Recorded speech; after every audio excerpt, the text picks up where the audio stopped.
準備整一個mayonnaise 蛋黃醬，咁啊非常之嘅簡單。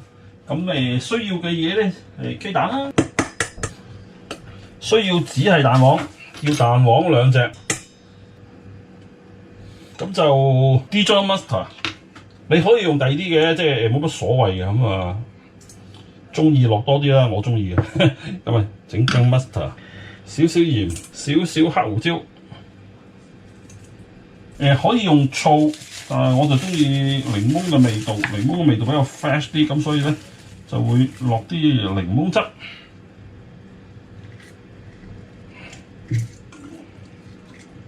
唔使太多，少少就夠啦。落橄欖油，咁落油嘅時候咧就唔好一次過落好多落去。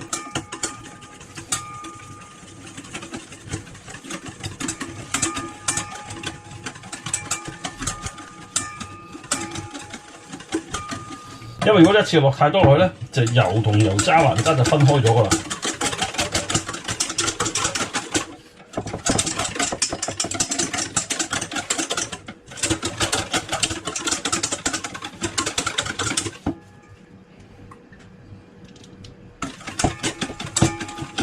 咁第一轉發到佢 mix 咗之後咧，咁你跟住就可以持續落油啦。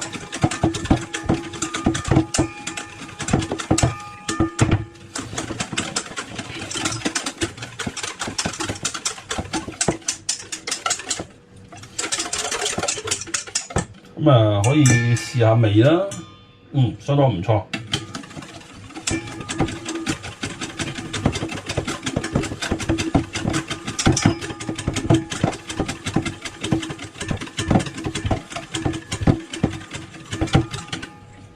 咁啊，至於你話落幾多油啊嗰啲，其實就冇乜所謂㗎。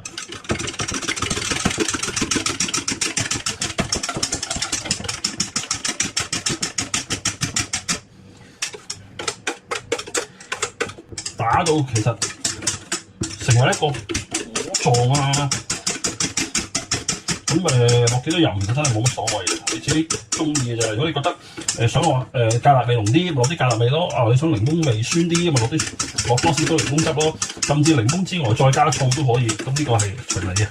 咁呢個基本上完成㗎啦。呢個就係蛋黃醬。咁呢個蛋黃醬好多用途啦，可以做三文治啊，可以做譬如你做 pork 啊，即係做烚蛋，即係佢水煮蛋，之後落少少落去啊，咁都可以。咁亦都可以用呢個做 base 去做其他醬嘅，譬如話做 tartar sauce， 咁亦都可以用蛋黃醬做 tartar sauce。咁OK 㗎啦。咁你可以雪起佢，咁可以雪都雪到1-2日㗎，即係雪幾日都得嘅，其實冇問題，因為你有油喺度咧個 base，咁就應該冇乜問題㗎啦。咁其實嗱已經整好㗎啦呢個。咁睇個人喜好啦，你可以再加啲 herbs 啊，加啲香草，冇乜所謂。